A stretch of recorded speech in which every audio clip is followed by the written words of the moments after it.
Okay, so having introduced ourselves, it's my pleasure to introduce Peter Twining, whom I've known for some years. Yeah. And I'm delighted that Peter's able to come and speak to us today. Peter is a professor of educational futures at the Open University. He has a long experience in looking at education through primary and secondary fields, particularly, and the progress of that over time. He has wide connections in terms of policy and practice, and so it'll be a great pleasure to hear his current thoughts on ICT in schools. And I know that he's going to look backwards as well as forwards, because we are in a fairly crucial time with regard to how technology and ICT in schools are being viewed in the UK and internationally, for that matter.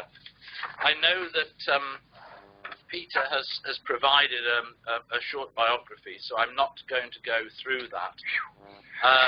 But just to say a couple of things which I think are significant, which is that Peter is the co-editor of in-chief of Computers in Education, which is a significant journal within our field, probably what some would call the most significant journal in the field. It has a very high reputation, so we're delighted. I'm trying to damage it at the moment. But also to say that Peter has been involved also in major studies and developments with regard to the use of ICT in schools. He and I actually worked on a program together some years ago, which was a consorted arrangement of how to support teachers in schools across the UK. And more recently, he directed a program called Vital, which was a multi-million-pound project to support teachers in schools in England. So I'm delighted, Peter, that you're able to come and join us and share with us some of your thinking and some of the outcomes of your findings from research now and in the past. Well, I'm thrilled to be here and pleased to be invited. I'm not going to look too far back, because that would get me talking about the new national curriculum for computing and stuff, which would be a really bad idea. I'd say some really inappropriate things. We're going to ignore T. I got sent the poster, which reminded me what I was supposed to be talking about after I'd actually created the presentation. So I kind of tweaked it a bit to try and go back to what apparently the poster said I was going to do. But what I'm interested in are the digital technology strategies that schools are adopting and how those are changing and have changed over time. I'm interested in how you describe the practices that are happening in schools. And in a project I'm working with Don and with Julia at the moment, we're starting to look at the relationships between the practices children have outside school with digital technology and how those interrelate, if they do, and impact on practices inside schools. But I want to start off by just talking about terminology, because it seems to me that one of the problems that we've had in our field is that we use terms loosely, and sometimes are talking at cross purposes. And I tend to use these sorts of definitions. So, computing, which is the subject, has computer science, information technology, and digital literacy as components of it. And then what I call pedagogic use of ICT is the cross-curricular use, which for me has what I call embedded technology, which is where the technology is changing the nature of the discipline, and therefore the discipline is different, the content of what is being taught is different, or should be, often isn't. And then the tell stuff, which is where it's impacting on pedagogy and strategies for supporting learners. And then ICT is the stuff, the software, the hardware, the wires, the whatever. Okay. And I put knowledge age skills up the top because the number of times I've been in discussions with politicians or senior people from Microsoft, where in one sentence they're saying, what we need is knowledge age skills, and then the next sentence they start talking about programming, as if programming or computer science or even computing have any bearing at all on knowledge age skills. So we just need to be really careful about how we use our terms, and that's how I will be using them today. And really, the thing that has troubled me since I started doing my PhD, should I tell them it took me 12 years? It wasn't enough time.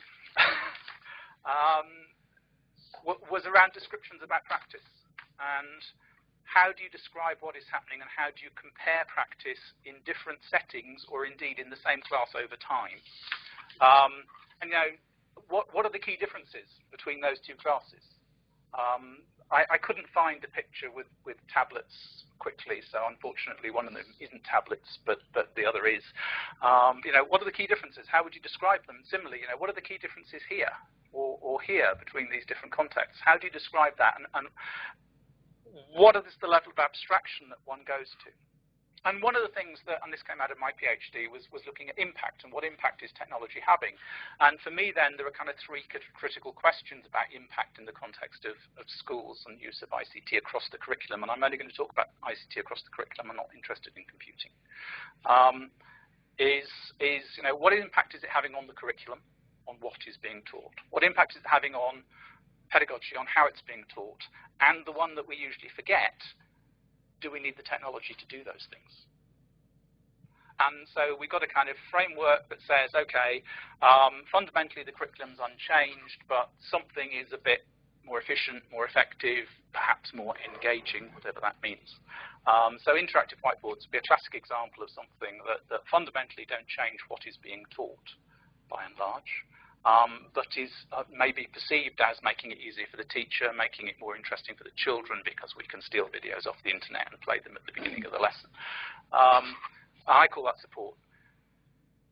The next level down is about curriculum and or pedagogy are different, but you could have done it without the technology. And the example I always use, because I was a primary school teacher a long time ago, so in my day, we had kids collaborating around the computer. What we actually meant is we had one computer at the back of the classroom, and there wasn't enough, so they had to all sit around the computer together and fight over the mouse and the keyboard. But we thought they were collaborating, and it was great. And they never collaborated over anything else. The computer was the thing that engendered collaboration. And actually, I discovered quite recently you can have a round table with a single poster and give them the task of creating one object together, and they collaborate, and it's cheaper than having a computer and actually more effective. So that's extend. So something is different, but you could have done it, realistically could have done it without the technology. And then transform is where the curriculum and or pedagogy are different, and you really couldn't have done it any other way. And of course there's a grey scale of at what point does something become so important. The change in access to information and expertise, I would say, is transformational, because it changes the power relationships within the classroom about who controls. Actually, it doesn't, because schools put in filters and all sorts of barriers to kids accessing the internet. But potentially could be transformational if they actually had access, and it changed the nature of their understanding of teachers' expertise, because they aren't as expert as someone out there that the kids can probably access. So, I start playing with dimensions, and the impact dimension is just one of those as a form of description. And of course, that's a very high-level description, because it doesn't really tell you anything about what is happening. It just tells you about what impact it's having. And there's a kind of real challenge about, well, okay, so what's the right level of granularity to focus in on in terms of these descriptions? And what I want to do is talk about two projects that I led on. Vital Studies, which was a subset of the Vital program.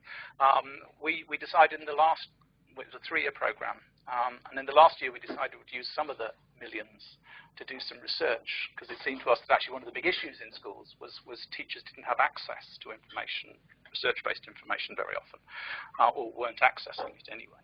And we focused in on that, so we did 22 studies in schools in England looking at digital technology strategies with a kind of focus on one-to-one technology and flipped classrooms and things of that ilk. And then the Snapshot Studies, which were 13 studies we did in Australia. So both of them were focused on digital technology strategies, 22 in England, 13 in Australia. The English ones happened in 2012-13. The Australian ones happened in 2014. Purposive sampling, we were explicitly looking for schools that we thought were doing interesting things with technology. And we used, at the time, because I had a lot of money, I had extensive networks, lots of people wanted to talk to me. It's amazing how people want to talk to you when you've got a lot of money. Actually, it wasn't a lot of money because it ended up as a pound per teacher or something. It's a ridiculously small amount of money, but it felt like money to a lot of people. And not only was it purposive sampling of the schools, the cases that we were using, but within those schools, there was participant selection taking place. In other words, the head or other people chose the people that they thought we should speak to. So inevitably, they were showing us the good teachers and the good children. And so in no way are these representative of anything, okay, other than a very select kind of elite group of schools who seem to be doing interesting stuff with technology. And that was true for the Vital and Snapshot Studies. The Vital Studies, these are, and the Snapshot Studies are called snapshots because they're very small snippets, little grabs of data from the school. So the Vital Study had questionnaires for teachers before we went into school, which were built around a kind of practitioner research cycle model. So they said, what's the innovation that we're focused on? Is it one-to-one technology? Is it flipped classrooms? Is it collaborating around your interactive whiteboard? Now, what is the thing that you're focused on and that is the reason we're coming to look at you? What was the problem you were trying to address? What did you plan to do? What did you actually do? What impact did, how did it go? What did you learn from that? That was the kind of structure of the questionnaires. And they were also then asked to give some examples of how they were using technology within that overall theme project initiative that they were working on, just to illustrate what was happening. And that was given to all the teachers in the school. And obviously we got consent forms and did all the human research ethics committee stuff. We then went into the schools and we'd have an interview with a member of the senior management team, ideally the head teacher. We had briefings with teachers and pupils in order for them to set up their teacher and pupil portfolios, so that we wanted them collecting evidence about what they were doing with technology in school during the period between day 1 and day 2. And it was a 2-week period that we wanted them to collect. Any time they used digital technology, we wanted them to keep a record of that for us. And then we did observations in Class A. So we had an interview with the teacher, Class A. We observed the teacher teaching something. We explicitly said we do not want to see a special lesson. We do not want to see a computing lesson. We want to see you teaching English or maths or geography or whatever else you would have been teaching on that day at that time. And if you're not using technology, that's fine. We just want to see a lesson. Inevitably, they all taught the model IT lesson, the whizzy thing that would be wheeled out, inevitably. And we then have a debriefing with the teacher, and then we have a group interview with kids who were in that lesson. And what we're trying to get at is a feel for, why was the teacher doing what she was doing? Why did she think, how effective did she think the lesson had been? Did it go as she'd planned? And trying to unpack her views of pedagogy and how the technology fitted into the pedagogy, and how typical that lesson was of what she normally did. And then when you ask the kids, you find out it wasn't typical at all, and you then hear what they actually usually did in their lessons. And then, so between the 2 days, we then had the teachers and pupils compiling these portfolios, and then we came in on day 2, and we would have interviews individually with the teachers and the kids about their portfolios, and then we'd repeat in a second class the interview with the class teacher, the observation, the debriefing with the teacher, and a group interview with kids from the class, but it was just a different teacher doing a different subject with a different year group, ideally. Okay. And then we have an interview with the IT coordinator just to unpack the technology infrastructure in school and what the provision was and so forth. The snapshot studies were even shorter, so only 1 day in school, but a very similar sort of model. So the interview with the questionnaires at the beginning, the interview with the head teacher ideally. We started talking to parents, so we had an interview with at least 1 parent. We tried to get 3, but getting 3 into a day was really hard, and often they didn't turn up. And good things like that. The interview with the ICT coordinator, and then 1 class where we did the interview with the teacher, the observation, the debriefing, and then the focus group interview. So really quite compressed. The questionnaires, incidentally, we weren't really interested in the responses to the questionnaires. What we were interested in was focusing the people so that when we came to interview them, their mind was in the right space and they'd been thinking about it. So that they, and we used the questionnaires then as a framework within the interview so that we had something that they felt comfortable with. I have to say I'm a terrible interviewer because I never stick to the schedule. They'll say something interesting and off I'll go following that rabbit. But yeah. In terms of data analysis, gosh, I'm being recorded. This is not. I wouldn't publish this. We immersed ourselves in the data, so we transcribed the data, we immersed ourselves in it, and we started to see things emerging from it, which I called trends at the time, and I now tend to refer to as dimensions. And for the Australian studies, we already had the dimensions from the 22 studies in England. Again, we immersed ourselves in the data, but then there was that kind of iteration between the existing dimensions and our data, which ended up with this lot, which I'm going to talk through some of them in a minute. Yeah, do. Oh, I didn't say do heckle, please. I like being interrupted. But I was going to say, before you come on to the exciting part, which is the results and how it's coming, should we coffee, yes. Everyone's perfect point to go and take coffee or tea or whatever, and then we can come back. Yes. So literally a few minutes, and then we can come back. Is that okay? So you need to contain your excitement for the next part of it. I did forget to say at the beginning, do heckle. I love hecklers. No one ever does. When I was in Australia doing the Snapshot Studies, I kind of assumed Australians would be good at heckling, but they're not. No better than Brits. That's quite disappointing, Ali. What was it, Joe? What was that? No, not even listening. There you go. Yeah. Australians. Were you talking about cricket? No. I was talking about heckling. Oh. Sledging. Oh, they didn't understand what I was talking about. There you go. Now I understand. They didn't. Yeah. Okay. Right. So I will talk more about the dimensions in a minute. But having got these dimensions from the Snapshot and Vital Studies, I then did some work with colleagues like Nikki Davis in New Zealand for UNESCO, in which we collected an existing, we worked with a load of people who worked on case studies across the world, and we tried to see the extent to which the dimensions actually worked in other contexts. And with the exceptions of things like, we haven't bothered to talk about whether there was a power supply or not, or indeed whether they were using educational radio and educational TV. Pretty much they worked. So there was a bit of tweaking at that point as well. Okay, so what I'm going to do now is I'm going to talk you through some examples of some of the studies and use them to illustrate the dimensions. And I think I need to stay up front. I'm quite explicitly saying examples, not these are not good practice. Some of them are, can I say bloody awful? Yes, bloody awful practice. They're interesting.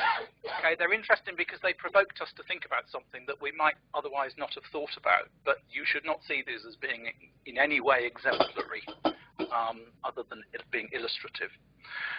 So this was a new school in Australia. They only had Year 8 pupils. Their vision was about a computer lab in every classroom, so they provided every child with their own Samsung tablet PC. So these are $1,300 devices with removable keyboard. And they talked about the importance of keyboards.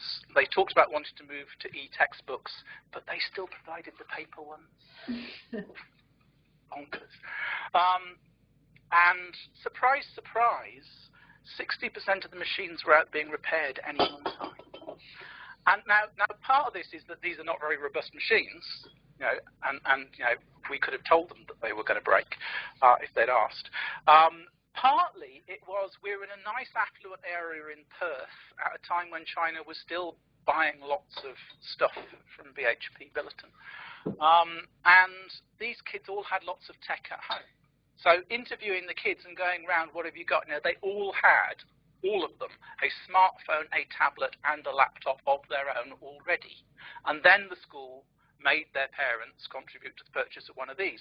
So when you said to them, so what do you use at home? They'd say, I use my iPad, or I use my MacBook. Except one child who said, when I'm skateboarding, I use the school machine because I wouldn't want to break mine, would I? But for me, the interesting dimension around this one was around what device. And this was the only school in Australia I went to where they thought you needed a keyboard. Everyone else was quite happy using iPads and tablets and touch screens and not having keyboards most of the time. But what we've got here, Tablet Plus, is the schools who said, actually, there's no one device that is good enough. You always need a range of devices, and actually the kids often have a range of devices. But you need a top-end desktop machine if you're doing CAD/CAM stuff. You need your phone if you want to take a quick photo of something. It's horses for courses, so there isn't one right device. So my next school, this is a school in England, primary school, really enthusiastic ICT coordinators. I do worry about ICT coordinators. Sometimes they are the biggest obstacle to change because it's they're going to control it and manage it and not let it go. And this person had been running one-to-one projects for 4 years. Okay, and they started running this project. This data was being collected in October, and they'd started in the September before with their iPads. iPads came out in 2010, so this school had got them in 2011. So she was at the front edge of the craze. One iPad for every child in year 5 and year 6, locked in trolleys in the teachers' classrooms. Okay, and they were allowed to get them out for about an hour a day. And the school couldn't understand why the kids didn't feel that they had ownership of these devices. And the kids were great at using the iPads. I mean, they were very competent and all that sort of stuff. There was one child who was autistic who was allowed to have his all the time. And the school felt that was making a big difference to his engagement with learning. And they thought they could do less photocopying, which they were very pleased about. But the thing here for me, the model then, what it was looking at is what's the nature of provision, and a shift from labs to group sets where you've got 5 or 6 machines which then get shared within a class, to class sets where you've got enough for everyone to have one but the set is shared with other classes, through to one-to-one loan, which is what this school had, where there is a device for every child and no one else uses their device, but it clearly isn't theirs. They can't take it home, they can't put their music on it and so forth. Through to one-to-one owned, where they have a device each and they perceive that they have ownership, and we'll talk about ownership a bit more in a minute. Through to BYO, bring your own X, where you're specifying what you bring. You can bring an iPad, you can bring a browser, you can bring an Android device, you can bring X. Yeah? Through to BYO, you can bring anything you like. Ownership really, really matters. I mean, one of the things that came across strongly from all of the studies we did was there's a significant shift in use, in engagement with the device when you go from loan to own. And ownership is not about who owns it. It's about perception of control and perception of ownership. So I've worked with, talked with kids whose parents have bought the device. It is being given to the child. The child knows it's legally theirs, but they don't feel ownership of it because they're not allowed to put their music on it. They can only have the school apps. They know the teacher will look at it. So they don't see it as being theirs. Okay, and not only do you have to feel like it's yours, but you've got to feel it's valued. So if the teachers don't value it, if the teachers don't use them, if the teachers don't engage with them, then their value drops. And it's great if they're cool, like an iPad, sexy device that everyone wants to have one. That helps too. So ownership isn't about who owns it. But of course, funding really does matter, and we've seen a shift in how funding is happening. And this, I mean, in England, what traditionally we've had is a model where the school pays for all the technology that's used in the school, and home pays for technology that's used at home. And then we've moved, and often with one-to-one schemes, to kind of models where parents make a contribution to the cost of technology that is used in school, but they've still got loads of technology that they're using at home, which they're not allowed to use in school. And then you move to this one, where actually you just say you can bring in the technology you've got. At this point, someone should be heckling, okay, and saying, well, what about equity issues and those kids who haven't got support from home? Yeah, and obviously that is an issue. But my argument is, in this scenario, all the money is being shared across all the kids. And in this scenario, you can focus your money on those kids who are not being supported so well at home. You always have to put in the infrastructure. If you haven't got Wi-Fi and stuff, don't bother with one-to-one devices or mobile devices. But so now clearly there are issues around how you do that in a way that doesn't stigmatize. Yeah. In the same way that schools have an issue around free school dinners. stigmatizing. And now clever schools do things like get those cashless cards, so you buy your lunch with a cashless card and no one who knows who's put the money on the card, rather than giving the free school dinner the paper bag with the free school dinner in it. So, you know, and I think there's also, for me, there's a reality check about actually kids are aware that there are differences. So let's not pretend they don't exist, and let's try and address them in ways by making better use of the technology. The other thing I would say, it's really important not to confuse one-to-one with bring your own. One-to-one, everyone has a device. Bring your own, everyone may not have a device. Because bring your own is not saying you must bring a device, it's saying you can if you have it. Okay? And that's significantly different to one-to-one, where you're saying you must. Okay, and just as a kind of pitch, if you're working in schools who are interested in thinking about mobile device strategies, a survey that they can use with their kids to ask what technology they've got access to at home, and the extent to which they would be allowed, able, and willing to bring it into school every day. Free service from the Open University. It's wonderful, apparently. So that's where we are. We're talking about funding. So then this study. This is the sort of school I like to avoid if I possibly can, because everybody uses this school, and you know, you might guess which school it is if you're in the field.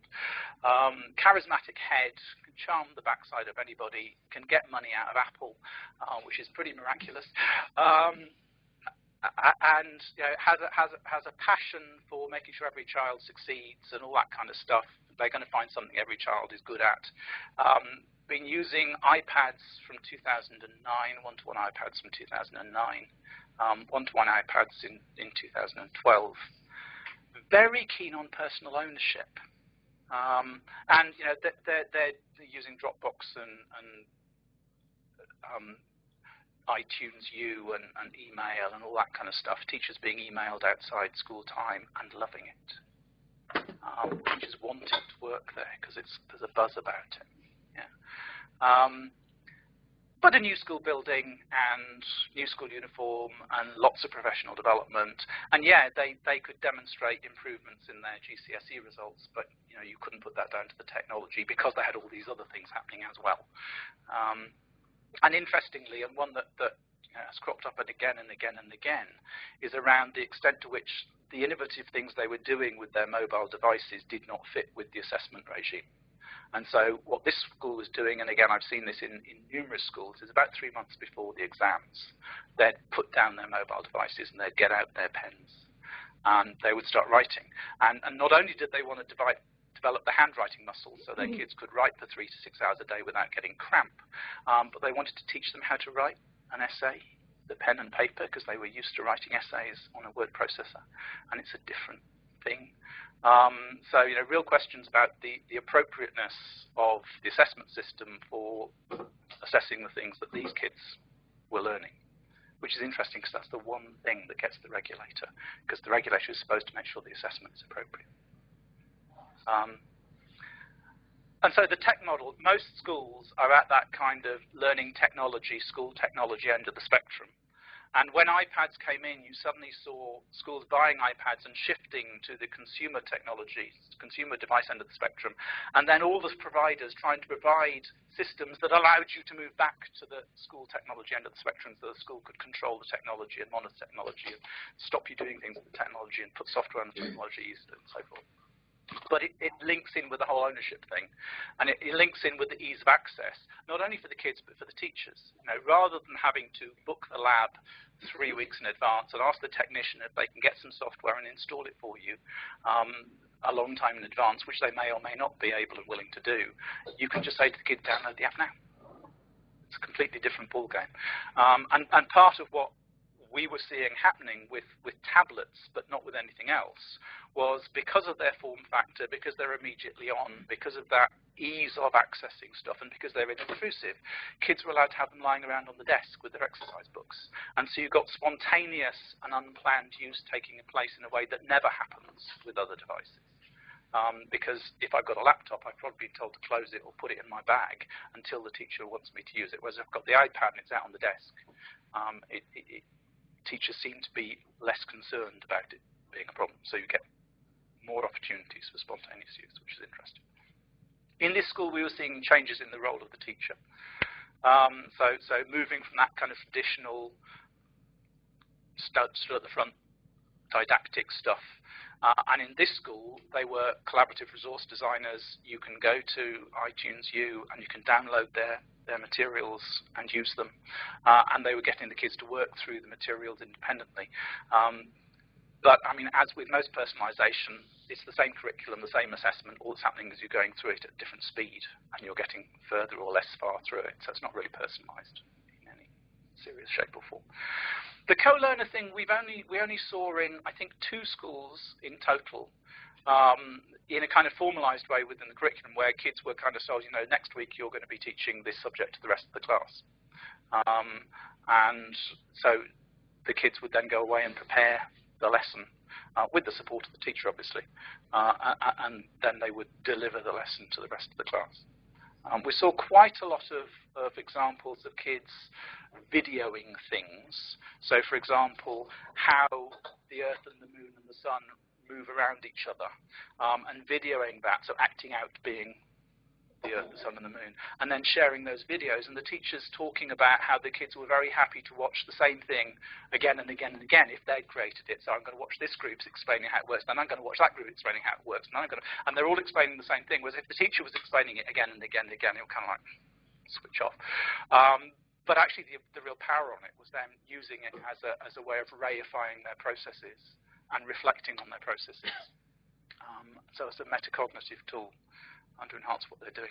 I mean, the other place you saw co-learning happening was around the technology itself. It was around how do you press the buttons. And teachers seemed much more willing to be shown how to do stuff with technology than to be told stuff about geography or history or phonics.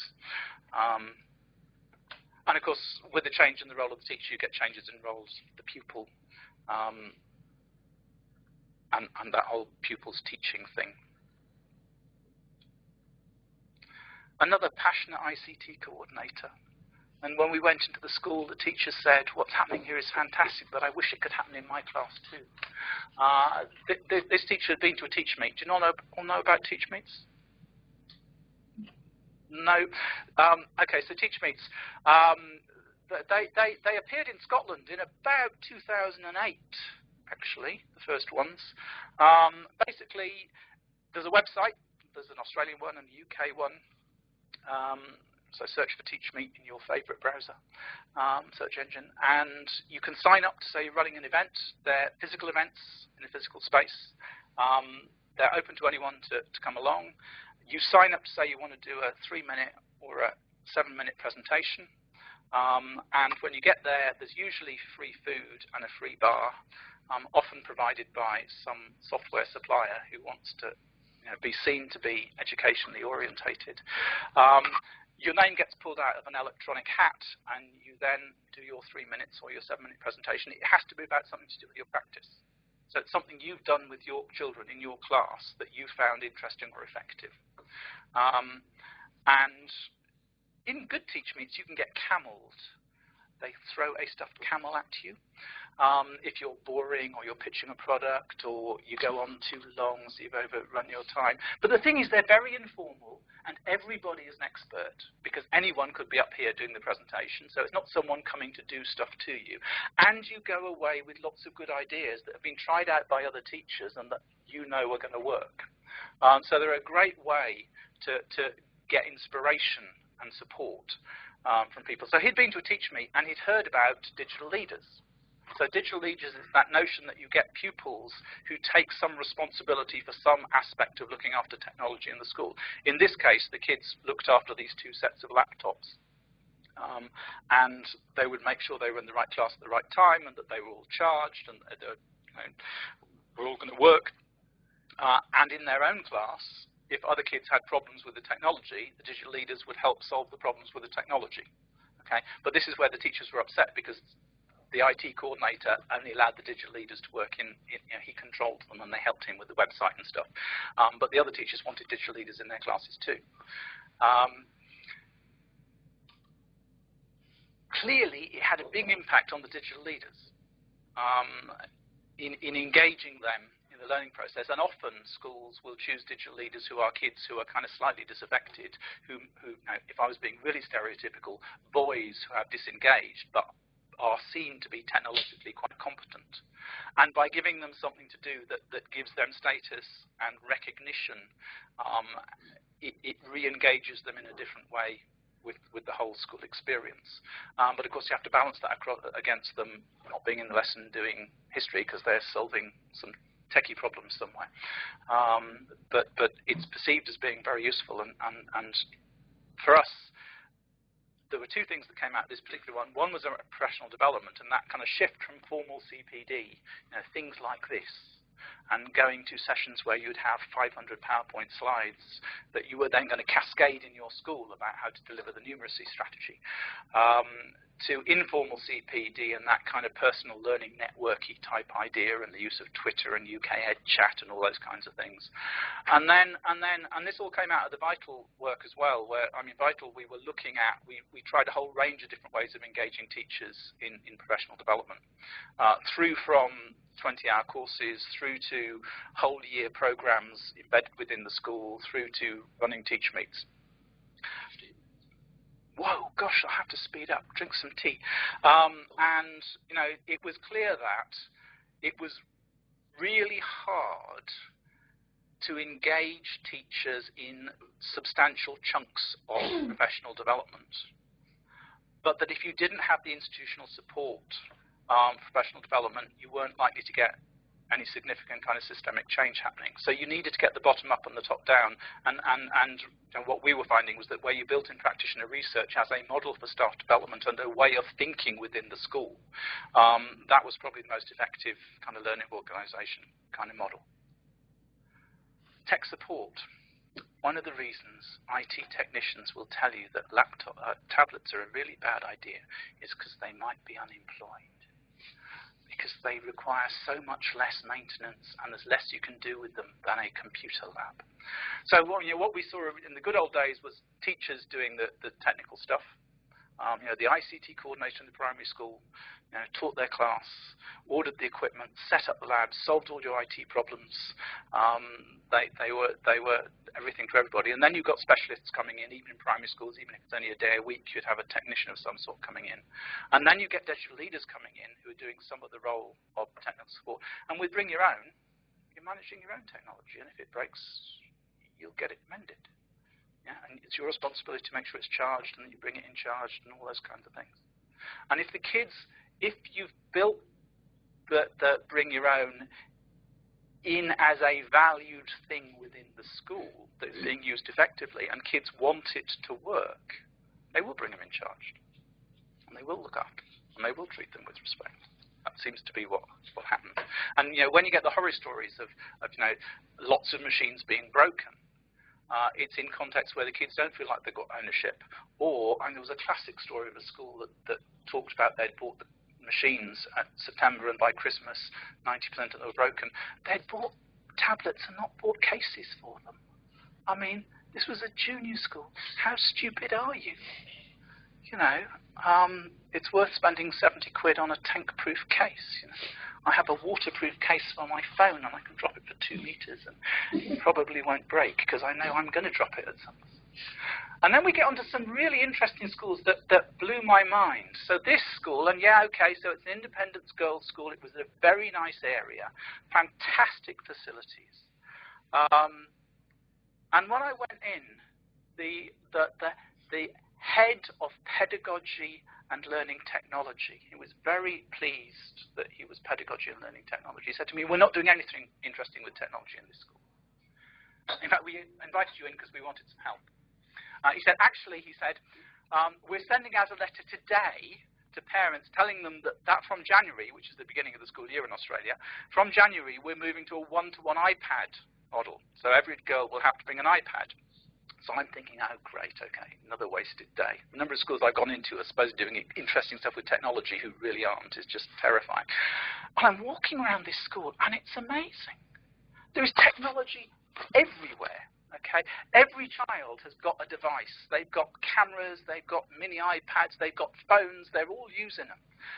So I'm going around saying, where to get that? And one's got a Dell laptop. Oh, we've got a bank of laptops over there. We can go and help ourselves. Don't have to put them out. Just go and help ourselves. Another's using a MacBook Pro. Where'd you get? Oh, we've got a bank of MacBook Pros over there. We can just go and help ourselves and have a book out. Someone else is using a mini iPad. How do you get that? Oh, well, my dad wouldn't buy me an iPad, so I got a spreadsheet and I worked out how much it would cost to buy the iPad and the electronic textbooks and how much it cost to buy the paper textbooks. And I showed him he could save money, so he bought me the iPad and the electronic textbooks. And so I'm thinking, did you talk to the school about it? No, I didn't. Why did I talk to the school about it? So I'm kind of thinking, can you imagine, so get your textbook out now, and out comes this iPad mini, and put that away, get your textbook. It is my textbook. Put it away. No, you can just imagine, but it didn't happen. It was fine. The teacher was quite fine. So I'm kind of thinking, how did this happen? I mean, this school has bring your own happening. And I mean, what was really funny was that this head of pedagogy, what have you, said, our aim is for technology to become invisible. And it had. Right? And he thought they were doing nothing.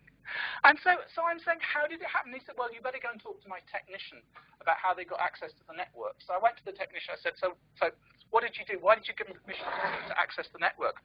And he said, the problem with technicians in schools, they're so negative.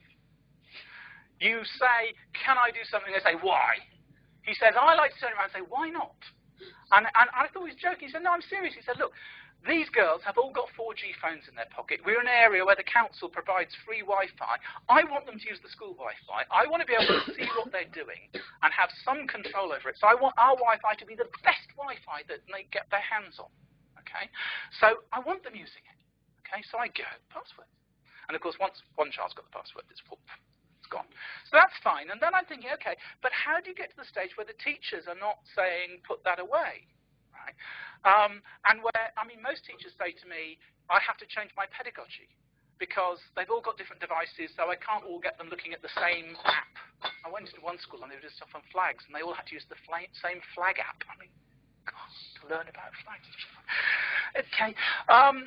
So I said, so how did that happen? And so this first teacher said to me, well, I still do my 3-part lesson, and I'll stand at the front, I'll do my teacher input, and if they want to write notes on their iPad, or they want to take photographs of the screen, what difference does that make to me? I'm still going to do it, and I give them the task they then have to do, and so long as they give me the product back in the way I want the product back in, I don't care how they've solved the problem, so long as I get back what I want. And at the end, I still do my plenary and blah, blah, blah. So she basically was saying she hadn't changed her practice. Now, clearly, and it's up there, global citizens, critical thinkers, they wanted these girls to challenge and question. Okay, so they wanted them checking the information on the internet. They wanted them asking difficult questions. They wanted them to engage and challenge the teachers. And that was really important, it seemed to me. And I went to the next class, and this was the best lesson I have ever seen anywhere that involved technology. It was a lesson about characterization and plot. And the teacher, and they were using Romeo and Juliet, and the kids had to make a trailer or a poster that encapsulated the key elements of Romeo and Juliet. And these girls were all making posters, videos. They were running around, and they were all over. They were in the school chapel, they were dressing up, they were all over, kind of completely unsupervised. So, and this teacher's walking around, he's talking to these kids about character and plot, and they're all using technology. And never once did he touch or talk about technology at all. Not once. And I was following around because I went, this is really weird, because most lessons, the entire time they're talking about how do you do it and why is it not working, and I can't remember my password. Not a bit. He just talked about character and plot and what makes a good trailer and how would you improve this and all that kind of stuff. So I said, how did that happen? He said, well, it's great, he said. If I tell them to use iMovie on that, they expect me to tell them how to use iMovie. If they're using their own device, their own camera, their own laptop, they know I know nothing about it, so they don't bother to ask me. So I can get on with teaching English. So this school blew my mind, I have to tell you. And it was all about trust. Every single person you talked to said something like, they're good girls, they'll do the right thing. We can trust them. We can let them get on with it. We don't have to worry about it. They're going to do the right thing. Fundamental, it seemed to me, to allowing that change to take place. I've got to go even faster. This school, I'm going to skip over fairly quickly. Primary school did not want one-to-one. Wanted the kids to have to share devices. And it's the only school I've been into where they actually kind of forced the kids. The kids had their own devices. They're bringing them in from home. Only about a third of the class brought them in, even though they all had them. But they were forced is the wrong word, but I mean the activities I saw them doing, you know, they'd be filming each other, and then they'd have to give their device to another group so the other group could evaluate their video. So they were having to swap their personal devices and give them to other people to use. And the school was all about getting them to share and collaborate, and it was all about it as a metacognitive tool, as a tool for reification, as a tool to support collaboration and communication and assessment and reflection. It was really interesting, but they didn't want one-to-one. 5 minutes. Okay, I'm gonna jump over. So we saw, you know, changes in assessment, who was assessing and how it was being assessed. The only school I've ever seen where the teacher was actually using audio and video to assess the kids' informal assessment that was going into the records. That shifted in focus from product to process and looking at the process, which is so hard to do unless you've reified it in some way. And that notion of vision. The number of schools. I actually went into one school where I said, "What's your vision for the school?" And he said, "What do you mean? What's your vision for the school?" He said, "What do you mean?" And it's like, what are you trying to achieve? You know, what do you tell people this school is about? You know, what makes you special? This is a private school, actually. Another different one in Australia. What do you mean? Weird. Most of them have kind of apple pie, you know, every child will achieve their full potential. What is that? I mean, that's not a vision. That's just nonsense. What's your strategy coming out of that? That's useless. A lot of them have, you know, 21st century skilly type things. But I thought this school's vision about, you know, what was it? It was back here. There. Literate, creative, culturally aware and socially conscious young adults, ready global citizens. I thought that was a good educational vision that kind of encapsulated things. You could see strategies that might emerge from that. God, you're looking like you want to heckle. Are you not looking like you want to heckle? Oh, shame! I thought I was going to get a heckle. You were just thinking, it's the first step to heckling. Okay. So you know, what I've been seeing over the last few years is a kind of shift from left to right, but there is no direct relationship between any one dimension and the others, and schools will be at different places, you know, multiple places on each dimension in different classes or at different times. Okay, so this is not giving you, you know, it allows you to describe a snapshot in time in a particular context, or it provokes you to think about where you might want to be. And I've been working with schools in sub-Saharan Africa who are talking about entrepreneurialism and real problem solving, and then talking about putting in a lab of desktops. You're kind of thinking, no, doesn't match your vision. That's not what you need. If you want entrepreneurialism and creativity and all that sort of stuff, you're not going to go for a lab full of desktops that the kids can only access once a week and, you know, all that sort of stuff. One of the ones that struck me coming out of this, and Don's going to tell me, Charlotte, any second now, was around the nature of the home-school relationship and how those changed. And the project that I'm working on with Julia and Don at the moment is looking at the overlaps between different communities of practice, which you might encapsulate as being informal, formal, and non-formal. And so our focus is around pupils' practices outside school using digital technology, and how they relate to an impact on pedagogy inside school, specifically in primary schools. So the original studies that we're currently analysing at the moment, we're looking at 10 primary schools in the UK, actually in Scotland and England, if I'm honest. Again, purposive sampling. One of the things that has been kind of severely lacking in my previous study is a kind of, you know, they've been very descriptive, yeah, and no explanatory power. Under-theorized, I think it would be fair to say. So we're wanting to try and, you know, address that and make them more theoretical and more explanatory. And we're using very similar methodology, except here, you know, we got the head interview, we've got a tour of the school to try and get a feel for the ethos of the school. And in that tour, we're trying to go into classrooms, spend a couple of minutes just stood in the classroom getting a feel for how the classrooms are. We then work with carers and pupils and give them a digital camera, and they then capture photographs of what the children are doing with technology at home over the next week. And then the same observation, so interview with teacher, observation, debrief with teacher, focus group interview. Oopsie, no, jump over that. So the carers and pupils then do their digital logs, and the teachers fill in questionnaires. The questionnaires are different. These ones are just asking for examples of how they use technology in their classrooms. And then I jump over the slide again. And then we go back and we do individual interviews with each of the parents and each of the children. we do a second class with the observation interview, etc.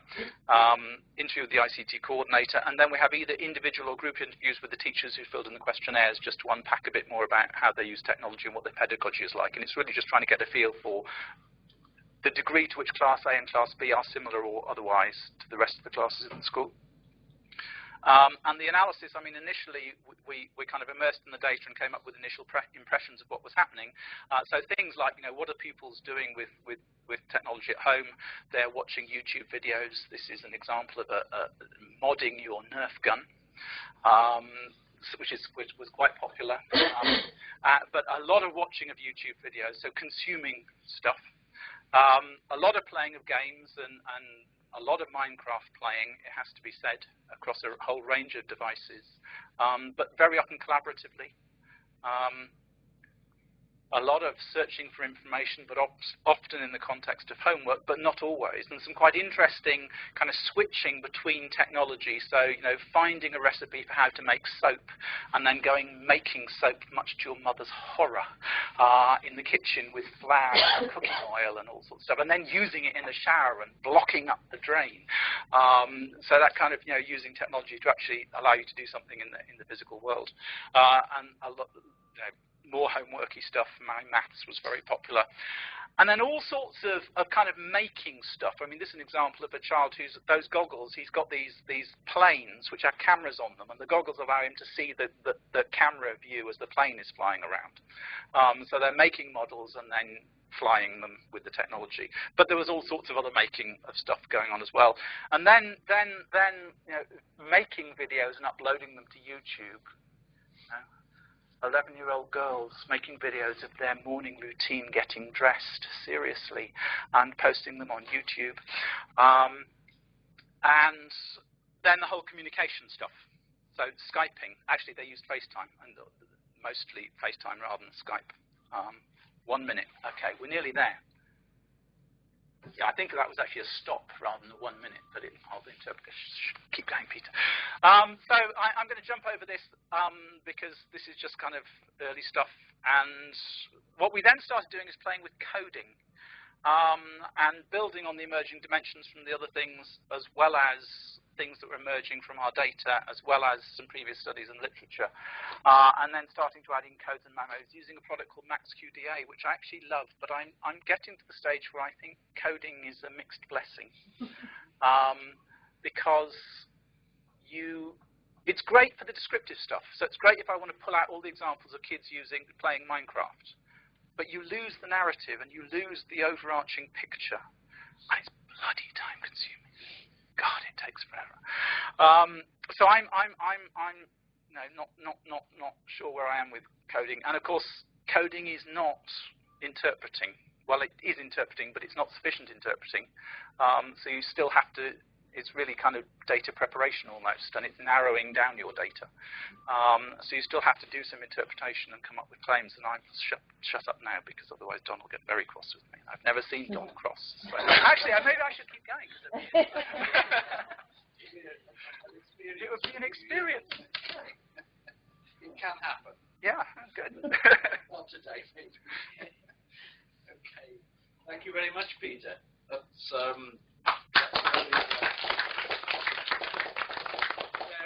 very interesting walk through a whole series of too much stuff. Work that you've done. No, I think it was a really interesting approach, and to give us that sort of perspective of what's happening across these periods of time, and what's happening now in terms of what you see as trends and shifts, and what might or might not be happening to that. I think is for me was particularly interesting. So thank you for that. Can I say, I think I'm sure that you have questions. Can I ask if you would like more refreshments to quickly collect them, and then we'll go to the questions. So literally a couple of minutes, which will also give you time to frame your questions well. Make that even harder. And then we'll come back. I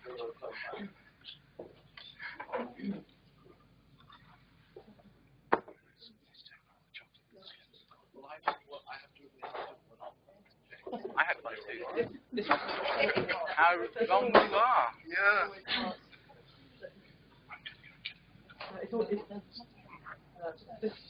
Yeah, no problem.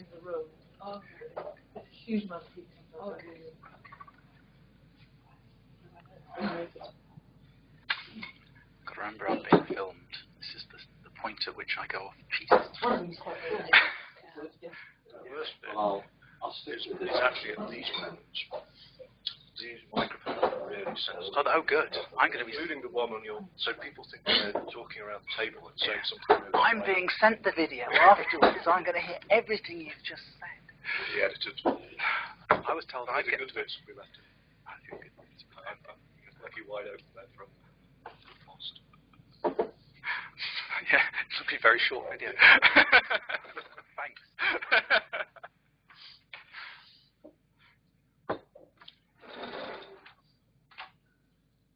Okay, so we now have the floor open for questions. Brett. So thanks, Peter. That was a really interesting presentation, and I'm particularly actually enthused by your emphasis on ownership, which I think this kind of thing often either overlooks or doesn't theorize correctly. The thing that I suppose itched me all the way through it was that you started out emphasizing that you had an interest in the description or categorization or theorization of practice. And I suppose the question really hinges on what we mean by practice and what we are talking about when we talk about practice, because for me, practice, we all know the dictionary definition of bound action, somebody else would recognize and all this kind of thing. And I heard you talk about many practices, like there was something about some swirling around filming planets. There was a load of practices actually outside school at the end. There was the fact that entrepreneurial practice is not going to happen in a room full of laptops. But actually on your very, very carefully worked out grid, which contained very many worthy things, actually I wasn't sure where practice was. Absolutely right, because those original studies were looking at digital technology strategies. And the shift to practice has happened with MP3. So the only things that I would describe as practice in the first ones were around the teacher role and pupil role. And all the rest were about infrastructure, really. Okay. But you're right, and that's a problem. And it's a problem I've got with the coding, because the coding for me atomizes so much that you lose the understanding of the practice, because you're looking at a kind of micro, tiny bit, which is where I'm struggling with that at the moment. Julia. I'd like to ask you a question about teachers and whether in these studies, particularly the vital studies, whether teachers only gain support, as it were, for change making, kind of whether you feel that the atmosphere within schools has become, particularly in England, has become much stronger, and there are fewer opportunities for teachers to connect outside, and whether things that you looked at, such as you mentioned UK Ed Chat as well as TeachMeet, whether they've done anything to address that kind of within-school isolation, or whether indeed I'm right in thinking about it like that. Okay, I mean, I think that the context of school has changed a lot, certainly from when I was a teacher in the 80s through to now, unrecognisably different and much more constrained. And I mean, the slide I jumped over, and it's almost a thank you, I can go back to this slide now. The thing that struck me most about the school where I was collecting data in November last year was about the mismatch and the tension between them. They kept talking about doing what was right for the kids, and in the next breath they talked about the scores on the doors, and they talked about the Ofsted paper trail, and they talked about the new curriculum and having to prioritise the curriculum, and they talked about turnover of staff and how they'd moved backwards because they'd lost 6 staff and therefore they were way back from where they wanted to be. And this was a school where they had lots of iPads kicking around, but they were lying on the desks most of the time. And when the kids were writing, they were writing their exercise books and they were using the iPad as a thesaurus or a dictionary at best. And why? And so, well, we had the Ofsted inspector in, the English inspector in 2 weeks ago, and she said she expected to see 2 pages of writing in their exercise book every day. And this was a school, I mean, I've seen the head from this school stand up in big conferences and attack Ofsted on the stage. She's not a nervous head, but she said, we've got to the stage where the accountability and assessment is so tight, you have to do certain things. And even, you know, and if she's saying that, other teachers who are heads who are not as brave are going to be a problem. So I think you've got that kind of, you know, constraining of scope to be creative and innovative and do the right thing, driven by the whole accountability and assessment frameworks. And I think in terms of professional development, you know, I think that I mean, professional learning networks are great, but the proportion of teachers who engage with them is microscopic. So you look at the number of teachers who engage with UK Chat or TeachMeets, and it's fractions of a percent. So it's not the solution to the problem. But you know, nor is traditional CPD. That's why Don does all his research out of the UK. Please. Hello. That was really, really interesting. There was a bit, quite a long way back, where you talked about a secondary school who said that they could evidence that their GCSE results had improved. Yep. And presumably as a result of ICT use, but what is that relationship? What actually was it? What did they put it down to, that improvement? Because there are lots of... They put it down to pupil engagement. Pupil engagement. But as I said, you know, this was, they were building schools for the future, so in a new multi-million-pound building with new school uniform, with lots of professional development, with new technology, with, I mean, you know, it was so lots of things. Lots of things. You could not put it down to the technology, and but they did. But absolutely you can't.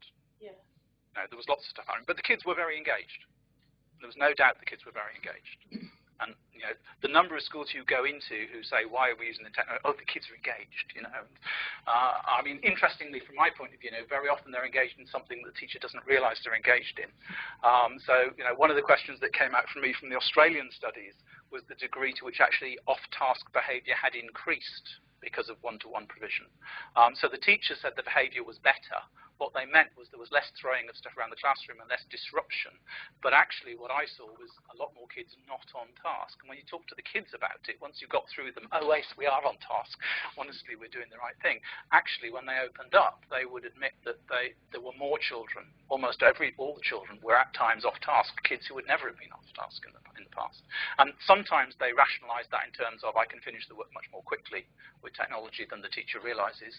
Sometimes they said, well, actually, I come to school to socialise, so when I'm here, I'll do other stuff, and when I go home, I'll do the work. I'm not sure I believed that. And sometimes it was just, we can get away with it. And they had all sorts of techniques, you know, the angle you held your screen at, and whether you increased or decreased the contrast and brightness of the screen depending on the lighting in the room. And you just had to make sure the teacher couldn't see your screen when they stood behind you looking over your shoulder. And they had it all worked out. Very interesting. And the teacher's completely oblivious. So thank you for the presentation. And I'm just wondering about the implication of that framework that you drove. Looks like it's very complicated, that one. This one? Yeah. Yeah, and I could see the value of, we can get snapshots of the classroom if we're using that, but what else we can do? In line with that, I was wondering when you mentioned that there is no relationship between different factors within that framework. It's not that there's no relationship, there's not an easy relationship. Yeah, so I'm just curious. Okay, so I mean, the way that we were using it with UNESCO, and the way I use it when I talk to teachers in schools, is to ask about what is their educational vision, and you start from the educational vision always, and then talk about what are the kind of constraints, so what have they got? And then you start looking at, well, what would the implications if you did this? What's likely to happen if you did that? What's likely to happen? With UNESCO, the reason they got me involved is that they do an annual survey to ministries of education to developing countries, and they wanted advice about what to be asking for in terms, and the survey is about ICT infrastructure, what to be asking ministries of education about their ICT provision and infrastructure within schools. And so they were wanting to look at, and as always, there's this kind of concern about kind of catch up with the developed, so-called developed world. So they were wanting to look at what is the kind of the progressions, what are the dimensions over which other developed schools have developed. And one of the arguments that I have in those contexts is, you don't want to try and copy us. You want to do leapfrog, not replicate, because we've moved away from labs to mobile devices. Don't you try and catch up by doing labs. It's mad. So it's partly descriptive, but it's partly actually as a tool to provoke thought around what you're doing. And obviously, if you include a dimension in the annual survey to the Ministry of Education, it focuses their mind on what they're doing. My question builds in the last one. It's a very interesting presentation, Peter. Thank you. I'm interested in practices and the element you've mentioned about analyzing it over time, and that element is very interesting. And in that specific slide, you've kind of mentioned there's a shift in the dimensions, but not being, I'm not sure about the word, indicative of a specific pattern or conclusion. Could you just clarify a little bit more of, have you reached that? Well, so I mean, when you look at these, you go into any school and they've probably got desktops in labs, and they've probably got sets of laptops, and they may have moved to one-to-one, so they've got a whole range of stuff. And some of them will have digital leaders, and some of them will still have technicians, so that it's not an easy correlation between being in one place in one dimension and another. There are some where you can say very clearly, if you've got one-to-one and bring your own, and you haven't got a wireless network that is open, you're probably wasting your time, in that you won't get the maximum value out of the devices you've got if you haven't got internet access and sufficient bandwidth. Yeah, so there are some things where you can say there are clear relationships and these things have to be in place. If you go to edfutures.net, we have a page that explains all of these dimensions, but we have another page that gives strategic advice and says, we're 100% confident that if you haven't got Wi-Fi, you're wasting your time buying Wi-Fi-enabled mobile devices, because you won't get full value out of them. We can say that with pretty much 100% confidence, whereas there are other things where we're much, much less confident about them. The ownership thing, we are very confident about the ownership thing. But there are other things where it's much less clear. And obviously it depends on your context. In the African context, where they haven't got the legacy, part of the problem for schools in England is they've got the legacy of all this kit that they've been buying for years. And it's very hard to throw it away and start again.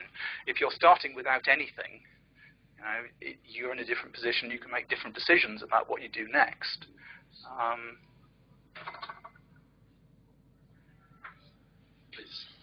Hi, mine isn't so much a question, but can I say two things? Yeah. The point where you thought I was about to heckle. Yeah. It's actually a thought was going through my mind about school philosophy. And I could see the link there between the philosophy behind, in fact, the curriculum for excellence in Scotland. Which is much more about global citizenship, developing critical thinkers. And they have, in practice it may be not quite as idealistic as that, but the philosophy is much freer than I think it is this side of the border. So that was the thought that was in my head. She's trying to get me to say something completely inappropriate about the national curriculum. Not hard to do. Not hard to do. I was actually on the original drafting group for what was still the ICT curriculum at that time. And Simon Peyton-Jones, who's a computer science professor at Cambridge, who chaired that group on behalf of BCS and the Royal Academy of Engineers, started the meeting by saying, we don't need any of that digital literacy stuff in here, do we? Which didn't go down well with me, I can tell you. And just to give you a feel for it, it was a room about this size with about this many people. There was one woman. There were three teachers. The woman was one of them. They were all secondary computer science teachers. Every member of that room was a member of BCS or CAS, or the Royal Academy of Engineers. There were two people who had any experience of primary education, myself, who hasn't actually taught in a primary classroom for some years. Yeah, more than some years, a lot of years. And Miles Berry, who actually was a head relatively recently, 10 years ago. So you've got a group of people who know nothing about actually teaching children, designing a curriculum about computer science. I got thrown off the group. I thought of myself as the bit of grit in the oyster, but the pearl never emerged. If you go to edfutures.net, you'll see my Blicky, and there's a kind of history of the evolution of the national curriculum for computing there, which is highly critical. I also did an analysis of the English, Maths and Science penultimate version of the national curriculum at the request of the DFE. And I went back to them because the English national curriculum at that time had 65 mentions of the word book, and I went back and said, wouldn't it be nice if we replaced the word book with the word text? In some places, not everywhere, because sometimes book is appropriate. And they said, no, we mean book.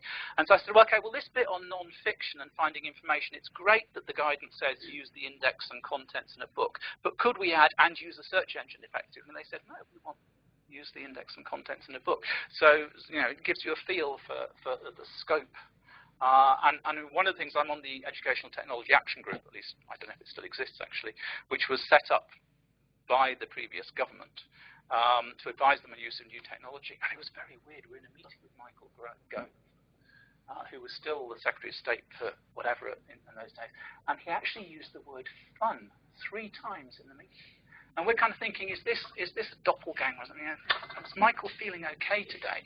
And then he said, you know, the one thing I've realized is it's not enough with ICT to sit back and let schools decide what to do. And we ought to be providing some guidance, which, you know, very un-Michael-like, the guy who basically was responsible for destroying Vector and getting rid of all the funding for ICT and, can I say, buggering up the national curriculum? Yes, I think I just did. You know, talking about fun and making ICT more entertaining, because he's got young kids who he's discovering are not finding the system very satisfactory. And the big push for me was around assessment, and how if we could change the assessment system. You know, the very fact that even in schools are doing really interesting stuff with mobile devices, that they stop before the exams in order to prepare the kids to do paper-based exams is crazy. And while I would in no way advocate us moving to an American system, you know, the fact that there's a lot of technology in schools means technology gets used more. Now, the fact that it's in schools is because they need it for doing their online testing. And the number of countries who are moving to online testing is fascinating. And there's a real danger of moving to online testing because you end up doing multiple choice, which, you know, would not be a step in the right direction. But I think that move away from paper-based assessment to other forms of assessment would liberate the ability to use technology to do the things technology is good at. I mean, as far as I had, I wouldn't invest in technology in schools.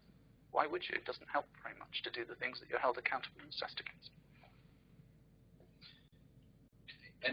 One last question, I think. Okay, I'll keep it short. I was intrigued by whether your strategy for policy change is now just to do a good research project in the school where the Secretary of State for Education's children attend.